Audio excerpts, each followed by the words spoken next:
Hey, good morning, everybody. I hope you have a great day today. And as you're out doing what you're doing, that something awesome happens to you because you're amazing. And there's an accident over here. Anyway, let's see if the cop pulls me over.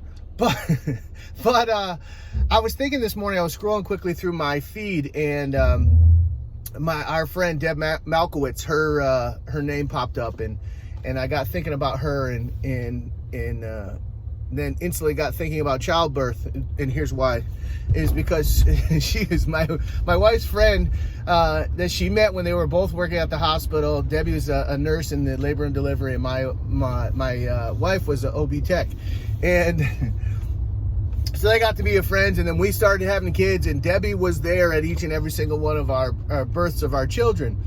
And this is a prime example of sometimes the joy outweighs the pain. And so, Caleb came along, and he, every single one of our childbirths that we had, I say our, like I was doing something.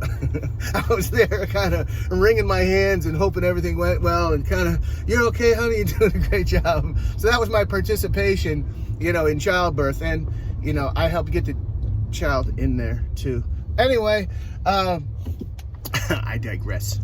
But, so we're in there, and each one of the childbirths had something traumatic happen that made it super stressful. And so Caleb, his shoulders got stuck and they couldn't get him out, and because Maria's little and Caleb wasn't, and then so we finally figured out to get him out, and we're like, whoo, I was like, man, I never want to do this again. And a couple years later, along comes Maya, and then we got Maya who would come out, go back in, back in. And they couldn't figure out what was going on. It turns out that Maya's umbilical cord was too short to let her all the way out. And so she was like just tethered in there, and they had to get her out at, kind of snip it in a different way and get her out. And so that was super stressful, and they whisked her away, and I'm thinking, holy cow, I don't ever want to do this again. It's too stressful. And then you watch your wife go through this traumatic experience where she's pushing out another human being, and you're like, what is happening? And then 4 years later after that, here comes Micah. And of course, Micah's got to be the biggest of the three kids. And we get in the labor and delivery room, and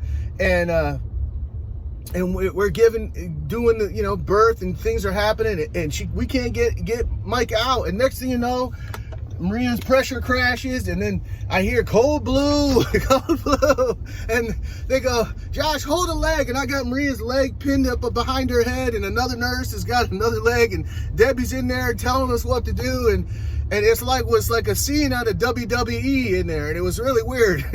And then Maria's leg slipped out of my hand, and it fell down, and that was the magic, and whoop, out comes Micah, and the doctor comes running in, and his pants are falling down because he was in the bathroom or something. It was frickin' bedlam.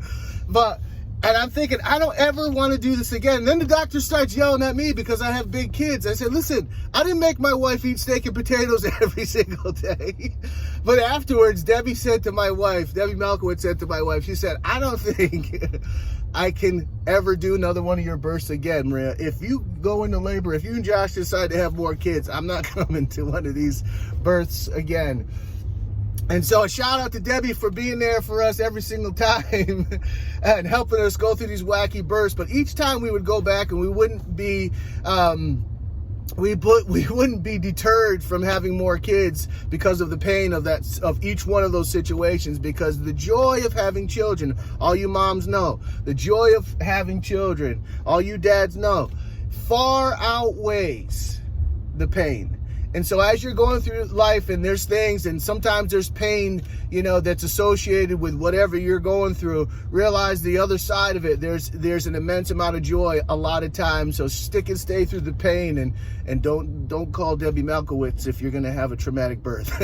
I hope that helps you. I'm sorry this is so long, but have a great day, have a great Friday, and I hope something great happens to you. Peace.